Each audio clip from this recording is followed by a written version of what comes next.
Hello people, welcome you all to Simply Talks. This is Roshit and this is Sandeep Raj aka Matty. Let's dive into the video. Today's topic will be men. Why men are very simple. Okay, let's dive into video. ఈ కాన్సెప్ట్లో men గురించి చెప్పు, నీ mind సెట్లో. నా understanding ప్రకారం అయితే అంటే అంత సీరియస్గా ఏం తీసుకోం, లైక్ ఎనీథింగ్. అదే ఎందుకు అంటే మరి ఎలా అంటే ఏం చెప్తాం. ఇప్పుడు ఫర్ ఎగ్జాంపుల్ మనం ఉన్నాం, మనకి ఇప్పుడు ఎవడో రోడ్డు మీద సింపుల్ ఎగ్జాంపుల్ ఫన్నీ వేలో ఉంటుంది. ఇప్పుడు ఒక గ్రూప్ ఆఫ్ ఫ్రెండ్స్ నడుచుకొని వెళ్ళినప్పుడు బాయ్స్లో ఎవడైనా కింద పడ్డాడు ఫస్ట్ నవ్వు వస్తుంది. అదే గర్ల్స్లో అంటే ఫస్ట్ అయ్యో అంటే వాళ్ళ రియాక్షన్ వేరే. అక్కడే తెలిసిపోద్ది నీకు మెన్ ఎందుకు సింపుల్ అనేది. ఇప్పుడు ఆ కింద పడడం నుంచి లైఫ్లో కింద పడడం కూడా ఆడు అంత సీరియస్గా తీసుకోడు. కంబ్యాక్ అనేది సీరియస్ తీసుకుంటాడు, అంటే ఎలా ఇవ్వాలి తీసుకుంటాడు. కానీ వాడు అంటే అబ్బో నేను ఇక్కడ పడ్డాను అది ఆడడం లేదా లో ఫీల్ అయిపోవడం అలాంటివి ఏం చేయడు. సో అలా మెన్ సింపుల్ అని నేను అనుకుంటున్నా. అంటే ఇప్పుడు ఇదే కాన్సెప్ట్ని నువ్వు ఏ వీలో చూస్తావు? నేను ఎలా చూస్తానంటే ప్రతి సిచ్యువేషన్లో men handling situation, I mean ఇప్పుడు ఒక సిచ్యువేషన్ ఉంది ఇంట్లో, దాన్ని మెన్ హ్యాండిల్ చేసింది వేరు, ఉమెన్ హ్యాండిల్ చేసింది వేరు. ఉమెన్ ఎప్పుడైనా ఒక డిసిషన్ తీసుకోవాలంటే ఫ్యామిలీలో they will put the emotion first. మెన్కి వచ్చేది రెస్పాన్సిబిలిటీ. ఆ రెస్పాన్సిబిలిటీ వాళ్ళని ఏం చేస్తుంది అంటే దేన్నైనా సీరియస్గా తీసుకోవాల్సిన సిచ్యువేషన్లో తోస్తుంది. అలా ప్రతిదీ సీరియస్గా తీసుకుంటూ వెళ్తే ఆ లైఫ్లో ఇంకేం ఉండదు. అందుకే men will be very simple. ఏ సిచ్యువేషన్లో అయినా వాళ్ళ ఎమోషన్ చాలా సింపుల్గా ఉంటుంది, సటిల్గా ఉంటుంది. ఓకే ఫైన్, జరిగిందా ఓకే అన్నట్టే వెళ్తారు. కానీ ఓకే ఇలా తీసుకోవాలా, నేను ఏడాలా, నేను అరవాలా, ప్రతి దాంట్లో అలా ఉంటుంది. అంటే నేను టాకింగ్ అబౌట్ మోస్ట్ మెన్ ఇలాగే ఉంటారు.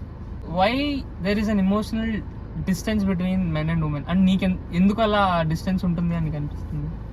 అంటే ద వే ఆఫ్ ఎక్స్ప్రెసింగ్ అంటే ఇట్ స్టార్ట్స్ ఫ్రమ్ అంటే వాళ్ళు పెరిగే దాన్ని బట్టి ఉంటుంది. ఇప్పుడు మెన్ వేరేలా పెరుగుతాడు, ఉమెన్ వేరేలా పెరుగుతుంది చిన్నప్పటి నుంచి.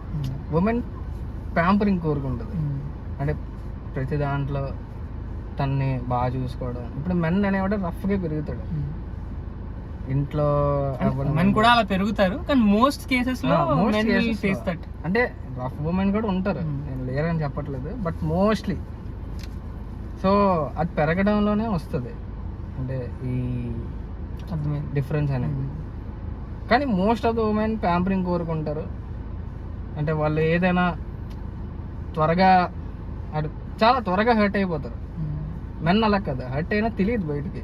ఎందుకంటే చిన్నప్పుడు నాకు డిఫరెంట్ ఆఫ్ ఒపీనియన్ ఏంటంటే ఇందులో మెన్కి ఉంటుంది, మెన్కి ఎక్స్పెక్టేషన్ ఉంటుంది. మెన్కి ఎవరైనా నా చిన్న చిన్న విషయాలు నోటీస్ చేసి ఎవరైనా చెప్తారా, ఇప్పుడు నాకు ఐస్ క్రీమ్, బేసిక్లీ నాకు ఐస్ క్రీమ్ ఇష్టం, కానీ నాతో ఉన్న వాళ్ళందరికీ తెలియదు నాకు ఐస్ క్రీమ్ ఇష్టం అని. ఇప్పుడు ఎవరైనా నీకు ఐస్ క్రీమ్ ఇష్టం కదా తిను అని ఎవరైనా చెప్తే ఐ విల్ ఫీల్ హ్యాపీ. కానీ ఇది కాన్స్టెంట్గా ఇన్ని జనరేషన్గా అమ్మాయిలకి జరుగుతుంది, కానీ men will never get to know how it feels. అందుకు మెన్ ఏం చేస్తారంటే ఎక్స్పెక్టేషన్ తీసేస్తాడు. అది అబ్బాయిల ఫ్రెండ్స్తో అయినా అమ్మాయిల ఫ్రెండ్స్తో అయినా he'll take that expectation out అనమాట. ఎందుకంటే హీల్ గెట్ హర్ట్ కదా, so he'll take that expectation out.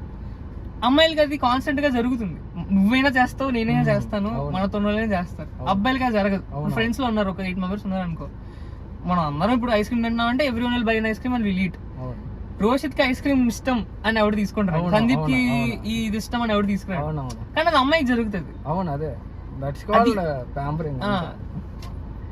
And emotional distance కి నేను ఒక కేస్ స్టడీ చదివాను.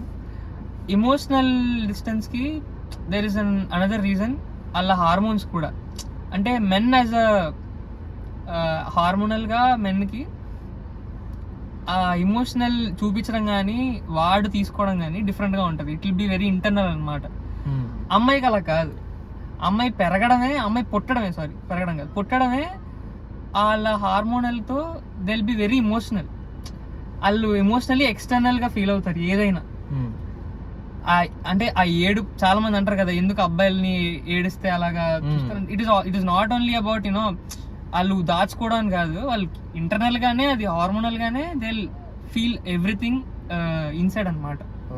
అమ్మాయిలకి అది బయట వచ్చేస్తుంది, అది వాళ్ళని కాదు, it is not about their weakness are strength అని నేను మాట్లాడలే, అది హార్మోనల్ గా అలా వాళ్ళు స్ట్రక్చర్డ్ అనమాట. అలాగా why listening is very important. It is not for only men, it also comes to women. Listening అనేది ఎంత ఇంపార్టెంట్ నీ పాయింట్ ఆఫ్ వ్యూ? ఇప్పుడు బాగా వింటేనే కదా బాగా చెప్పగలం, సింపుల్. అది అందరి మెన్కి దొరుకుతుందా? అందరి మెన్కి దొరకదు, ఉమెన్కి కూడా దొరకట్లేదు ఏమో అని నేను అనుకుంటున్నాను. అంటే అది అంతే, డిపెండ్స్ ఆన్ ఇండివిజువల్ అంతే. కొన్ని మంది గుడ్ లిజనర్స్ ఉంటారు, కొన్ని మంది ఆవేశం పడిపోతారు, వాళ్ళు వినరు. మెన్లో ఉంటారు ఎక్కువ అలాగా, నువ్వు చెప్తే ఎందుకు వినాలి అని ఉమెన్ని అంటారు మోస్ట్లీ. ఉమెన్ గుడ్ లిజనర్స్, వినగలరు, కానీ వాళ్ళకి ఛాన్స్ ఇవ్వరు. అది ఎందుకు అలాగా ఎవరు అనిపిస్తుంది? Male ego, male domination, male ego. అది తరతరాల నుంచి వచ్చింది, ఇప్పుడేం కొత్తగా వచ్చింది ఏం కాదు. కానీ అట్లీస్ట్ ఇప్పుడున్న జనరేషన్లో I can it is changing, it is changing కొన్ని మంది. బట్ నా దృష్టిలో either it is relationship or friendship or any kind of relation, అది మదర్ ఫాదర్ అయినా, ఐ మీన్ పేరెంట్స్ అయినా, వాళ్ళ చిల్డ్రన్స్ అయినా, వాళ్ళ ఎవరైనా, నీ ఇమోట్ని వాళ్ళకి కన్వే చేయాలంటే first thing you have to listen. నీకు కొన్ని విషయాలు అర్థం అవ్వాలన్నా నువ్వు ఒకసారి నోరు మూసుకొని వింటేనే నీకైనా అర్థమవుతుంది నీ మైండ్లో ఏం జరుగుతుందో. అంత ఇంపార్టెంట్ లిజనింగ్. చాలా మంది ఏం చేస్తారంటే సమ్వన్ ఇస్ టాకింగ్, వాళ్ళ పాయింట్ అక్కడ ప్రూవ్ చేయాలనుకుంటారు కానీ పక్కటి పాయింట్ వినరు. ఓపెన్ పర్స్పెక్టివ్ దాకా వెళ్ళక అసలు వినరు. ఫస్ట్ ఆఫ్ ఆల్ ఆ వినడానికి కూడా వాళ్ళకి నువ్వు చెప్పినట్టు ఆత్రం ఎక్కువ ఉంటుంది వాళ్ళకి. కోర్ కాన్సెప్ట్ లోకి వచ్చాం ఇప్పుడే. నాకు తెలిసి నా ఫ్రెండ్స్ గ్రూప్ లో one of the you know rugged introvert అంటే వీడే. అంటే ఎవరితో మాట్లాడిన నుంచి ఏదైనా చెప్పుకోవాలన్నా నేను ఇంట్రోవర్ట్ ని ఒక ఎగ్జాంపుల్ గా చూసింది వీడినే. సో వీడి పాయింట్ ఆఫ్ వ్యూలో నాకేం తెలియాలంటే men and their girl companion. ఏదైనా ఫర్ ఎగ్జాంపుల్ ఇప్పుడు కమింగ్ టు ఫీమేల్ ఫ్రెండ్సే తీసుకున్నాం, ఎందుకంటే మనకి ఫ్రెండ్సే ఉన్నారు కాబట్టి. ఫస్ట్ నా ప్రైవేట్ స్పేస్ నాకు వదిలేదు. నా నుంచి ఎక్కువ ఎక్స్పెక్ట్ చేయకూడదు, నేను ఎక్స్పెక్ట్ చేయను వాళ్ళ నుంచి. అంటే this 24 hours talking, everyday texting, ఇవన్నీ నా వల్ల కాదు. ఇది ఉమెన్ అనే నేను చెప్పట్లేదు, మెన్తో కూడా. ఇంట్రోవర్ట్ అని కాదు, ఎక్స్ట్రోవర్ట్. ఒకవేళ ఎక్స్ట్రోవర్ట్ అయినా దే నీడ్ దేర్ స్పేస్. అది మెన్ అయినా ఉమెన్ అయినా దే నీడ్ దేర్ స్పేస్ అంతే. అది దాటుకుని నీకు ఇంకేమైనా ఉన్నాయి, ఇంకేమున్నాయి ఒక మెన్ మీద పాయింట్ ఆఫ్ వ్యూ నువ్వు చూస్తావు కదా. ఇప్పుడు నన్ను చూస్తావు కదా, ఈ డేటరా ఇంతమందితో మాట్లాడతాడు, ఎలా మాట్లాడగలుగుతున్నాడు, అది ఫియరా? లేకపోతే ఎవరైనా జడ్జ్ చేసి నన్ను ఏమైనా అంటే ఆ ఒపీనియన్ నేను తీసుకోలేనన్న ఒక ఫీలింగ్? అంటే ఇది నేను మళ్ళీ బ్యాక్ వెళ్ళాలి. చెప్పు పర్లేదు. చిన్నప్పుడు నువ్వు అన్నట్టే, చిన్నప్పుడు నేను నీలాగా ఉండేవాడిని, బాగా యాక్టివ్గా అందరితో ఆడుకుని. చాలా మంది ఫ్రెండ్స్ ఉండేవారు. Over the period of time అలా ఇంకా ఏమో నాకు అంత ఇంట్రెస్ట్ కలగలే. అంటే ఇంకప్పటి నుంచి ఫస్ట్ థింగ్ ఏంటంటే నా చైల్డ్హుడ్ ఫ్రెండ్స్ ఇప్పటికే నాకు ఫ్రెండ్స్ ఉన్నారు. సో నేను ఇంకా దానికే స్టిక్ అయిపోయా, కొత్త ఫ్రెండ్స్ని ఇంకా చేసుకోవట్లేదు. అది దేనికి అంటే నాకు నా చైల్డ్హుడ్ ఫ్రెండ్స్లో ఉన్న అంత అండర్స్టాండింగ్ బయట ఉంటుందా లేదా ఉండదా, నన్ను అర్థం చేసుకోగలరా? ఎందుకంటే నేను ఒకలా ఉన్నా, క్లోజ్గా ఉంటారు కాబట్టి మీకు తెలుసు. ఇది బయట వాళ్ళ దగ్గర ఎలా ఉంటుంది అనే భయం నాకు. నేను మన వాళ్ళతో ఉన్నప్పుడు ఎంత కామెడీగా ఇలాగే అసలు ఇంకా వేరేలా ఉంటాను. సో ఫియరే, నువ్వు అన్నట్టు ఫియర్. అది అంటే నన్ను ఎలా తీసుకుంటారనే ఫియర్. బట్ సిచ్యువేషన్ వస్తే you will become an extrovert కదా. సిచ్యువేషన్ వచ్చింది, నువ్వు తప్పకుండా మాట్లాడాలి. అంటే నేను ఇప్పుడు ఆబ్వియస్లీ జాబ్ చేస్తాను కాబట్టి నలుగురితో మాట్లాడాలి, కలుపుకొని వెళ్ళాలి కాబట్టి for surviving I will do. కానీ రిలేషన్షిప్ అంటే నేను ఆలోచిస్తా, అంటే ఇప్పుడు ఫ్రెండ్షిప్ చేయాలన్నా ఏం చేయాలి, because you fear that you lose your space. Space కాదు కానీ నాకు వాళ్ళు ఎలా నన్ను తీసుకుంటారు, ఎందుకంటే నాకు చిన్న మైన్యూట్ క్లాష్ వచ్చినా నేను డిసప్పాయింట్ అయిపోతాను ఏ రిలేషన్షిప్ అయినా సరే. అంటే మోస్ట్లీ ఇలాగే ఉంటారు, నేననే కాదు. అదే నేను దాని గురించి అడిగా actually. Most of the introvert men ఇలాగే ఉంటారు, అండర్గో దిస్. వాళ్ళు ఎక్కడైతే క్లాష్ వస్తే ఈధర్ వీళ్ళ వల్ల వేరే వాళ్ళు హర్ట్ అవుతారని వీళ్ళు అనుకొని, లేదా వీళ్ళు హర్ట్ అవుతారని అలా ఉంటారు. ఈ మెయ్యలగన్ సినిమాలో అరవింద్ స్వామి చిన్నప్పుడు క్యారెక్టర్ చూస్తే ఆడు ఈ was a well going, same Karthi character actually. Second part లో ఇప్పుడు కార్తీ ఎలా ఉండేవాడు, ఫస్ట్ హాఫ్ లో అరవింద్ స్వామి అలాగే ఉండేవాడు. అన్ని అలా మార్చేశారు. లాస్ట్ క్లైమాక్స్ వచ్చేసరికి ఈ ఓపెన్ అప్ సో మచ్. ఆడికి చిన్నప్పుడు అన్ని గుర్తొచ్చేసాయి వాడికి. వాళ్ళ క్లైమాక్స్ లో ఇలా ఓపెన్ చేసినప్పుడు అప్పుడు దాకా ఆడి ఫేస్ రియాక్షన్, పెరిగే ఫేస్ రియాక్షన్ ఒకలా ఉంటది, ఆ లాస్ట్ క్లైమాక్స్ లో ఫేస్ రియాక్షన్ ఒకలా ఉంటది. Was very happy. ఓకే, నాకు ఒకటి నా పాతది నేను దక్కాను, నేను నా పాత సెల్ఫ్ లోకి నేను వచ్చాను అన్న ఫీలింగ్ ఆడికి వచ్చింది లాస్ట్ లో. అలాగే ఇప్పుడు చాలా మంది ఉంటున్నారు. ఫర్ ఎగ్జాంపుల్ నువ్వు ఇంకా బయటికి రాలే, ఇంకా అలాగే ఉన్నావు, మాతో ఉన్నట్టు అందరితో నువ్వు ఉండలేకపోతున్నావు. అది ఎందుకు అంటే మల్టిపుల్ రీజన్స్ ఉన్నాయి. అది నాకు తెలిసినంత వరకు ఉమెన్ కంటే మెన్ ఎక్కువ ఎక్స్పీరియన్స్ చేస్తున్నారు. That is a very major concern అనిపిస్తుంది. ఉమెన్ లో ఇంట్రోవర్ట్ అంటే చాలా తక్కువ. నేను చూసినట్లయితే నాకు ఎవరు లేరు ఉమెన్ లో ఇంట్రోవర్ట్స్. నేను ఇప్పుడు దాకా చూడలేదు నా ఫ్రెండ్ సర్కిల్లో. చాలా మంది నాకు ఫ్రెండ్స్ గర్ల్ బెస్టీస్ ఉన్నారు, కానీ వాళ్ళు ఎవరు నేను గర్ల్ ఇంట్రోవర్ట్ గా నేను ఎవరిని చూడలేదు. బికాస్ దే ఆల్ హ్యావ్ అమ్మాయిలు హ్యావ్ దట్ స్పేస్. వాళ్ళు తిట్టుకున్నా, వాళ్ళు కొట్టుకున్నా, వాళ్ళ మైండ్ లో ఎన్నున్నా, they will have a safe space for them. ఇప్పుడు అమ్మాయి ఎనిమి ఉంటది, కానీ ఇక్కడ అబ్బాయిలు ఎక్కువ మంది ఉన్నారంటే they will create a space and they will go.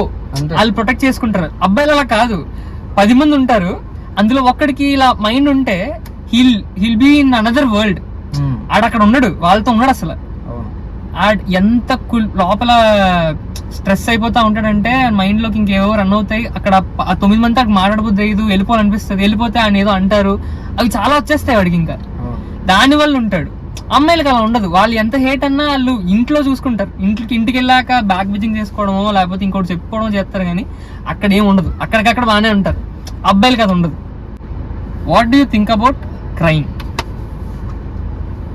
Crying is necessary for everyone. ఏడకపోతే ఎలాగా? ఇప్పుడు మెన్ అంటే లేదు, ఏడు అమ్మాయిలు ఏడుస్తున్నాను, ఇవన్నీ పోవాలి. ఇంకా మెన్కి కూడా ఏడిచే ఫ్రీడమ్ రావాలి, ఏడవాలి. అంటే that is the only thing that we have personal కదా.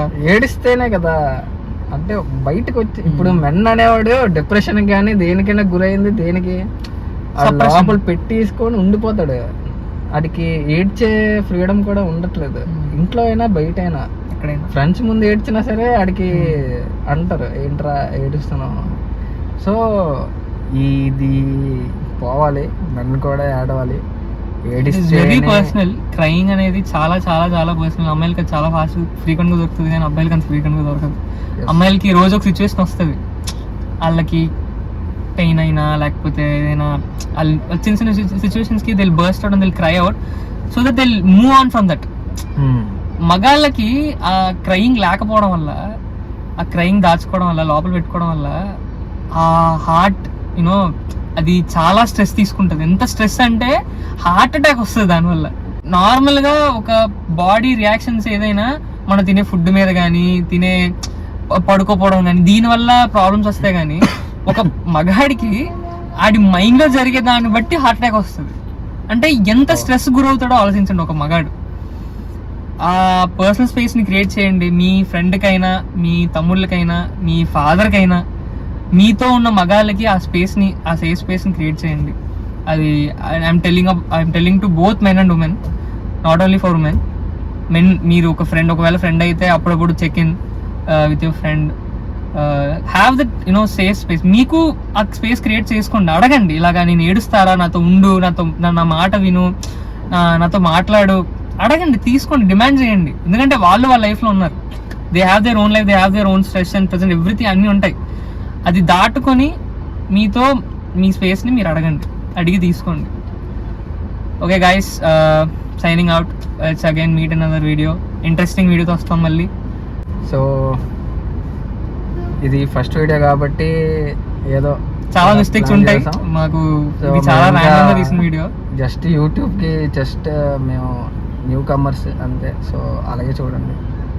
సో విత్ టైంతో మేము కూడా గ్రో అవుతాం. అవుతాం. So that's it guys. Next వీడియోలో కలుద్దాం. బాయ్.